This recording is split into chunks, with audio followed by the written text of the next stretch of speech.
Hello दोस्तों, बातें हमारी संस्कृति में आपका स्वागत है। आज हम आप लोगों के लिए एक बहुत अच्छी कथा लेके आए हैं। कथा ये है मित्रों, सत्संग बड़े की तपस्या बड़ी। इस पर हम आपको बताते हैं कि सत्संग बड़ा है कि तपस्या बड़ा। बहुत लोग तपस्या भी करने में बहुत ज़्यादा विश्वास करते हैं, बहुत लोग सत्संग में। तो आज हम इस पर एक कथा आपको सुनाते हैं।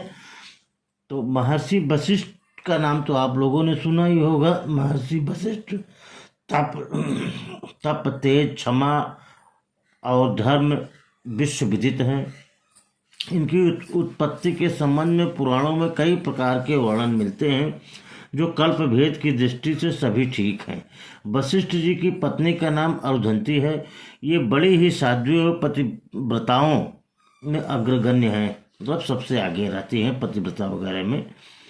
वशिष्ठ सूर्य वंश के कुल पुरोहित थे। मर्यादा पुरुषोत्तम भगवान श्री राम के दर्शन और सत्संग के लोभ से ही इन्होंने सूर्य वंशी राजाओं की पुरोहिती स्वीकार की और सूर्य वंश के हित के लिए ये लगातार चेष्टा करते रहे। भगवान श्री राम को शिष्य रूप में पाकर इन्होंने अपने जीवन को कृत्य समझा, तब धन्य समझे इन्होंने अपने जीवन को। तो हम आपको बताते हैं कि एक समय की बात है, महर्षि वशिष्ठ और विश्वामित्र में इसी बात को लेकर झगड़ा हो गया कि तपस्या बड़ी कि सत्संग। महर्षि वशिष्ठ कहते थे सत्संग बड़ा है और विश्वामित्र जी कहते थे तपस्या बड़ी है। तो दोनों लोगों में इस विषय पर बहुत बड़ा मतभेद हो गया। इसकी पंचायत हुई तो वशिष्ठ जी कहते हैं कि सत्संग बड़ा है और विश्वामित्र जी तप को बड़ा बतलाते हैं।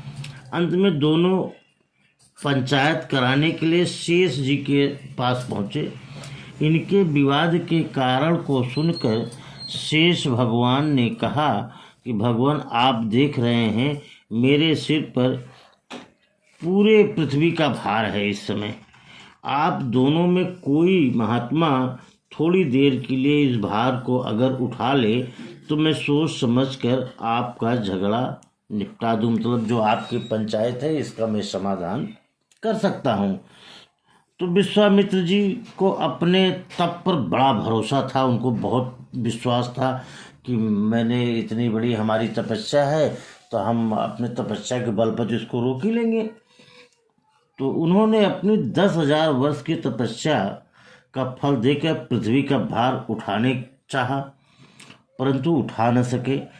जैसे ही उन्होंने पृथ्वी को अपने ऊपर लिया, अब पृथ्वी कांपने लगी और डगमगाने लगे, उनसे नहीं उठा रह गया। तब उन्होंने फिर शेषनाग भगवान को दे दिया कि आप भाई हमारे बस का नहीं, हम नहीं उठा पाएंगे। तब शेष भगवान ने वशिष्ठ जी से कहा कि आप इस पृथ्वी का भार संभालिए, तब हम बताएं कुछ। तब वशिष्ठ जी ने अपने सत्संग का आधी क्षण का फल देकर पृथ्वी को सहज ही उठा लिया और बहुत देर तक उसे लिए खड़े रहे।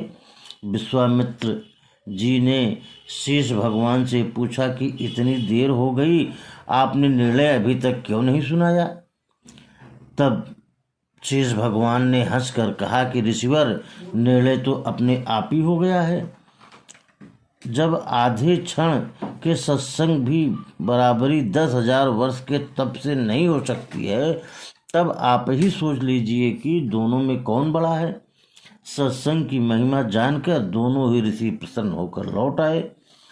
वशिष्ठ जी वसु संपन्न अर्थात अणिमादि सिद्धियों से युक्त और गृहवासियों में सर्वश्रेष्ठ हैं, इसलिए उनका नाम वशिष्ठ पड़ा था। काम, क्रोध, लोभ, मोह आदि शत्रु इनके आश्रम के समीप भी नहीं आ सकते थे। 100 पुत्रों का संहार करने वाले विश्वामित्र के प्रति अपने में पूरा सामर्थ्य होने पर भी क्रोध न करके इन्होंने उनका जरा भी अनिष्ट नहीं किया। महादेव जी ने प्रसन्न होकर वशिष्ठ जी को ब्राह्मणों का आधिपत्य प्रदान किया था।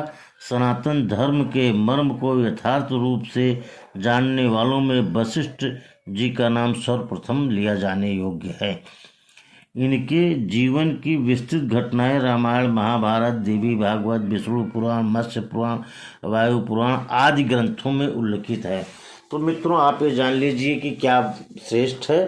सत्संग सबसे ज़्यादा श्रेष्ठ है, इसलिए लोगों को सत्संग करना चाहिए। तपस्या तो है ही है, तपस्या जो कुछ भी है, लेकिन जहाँ तक बात है सत्संग श्रेष्ठ है।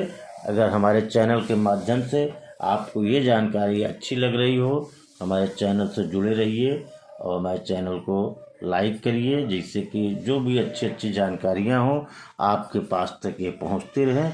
धन्यवाद मित्रों।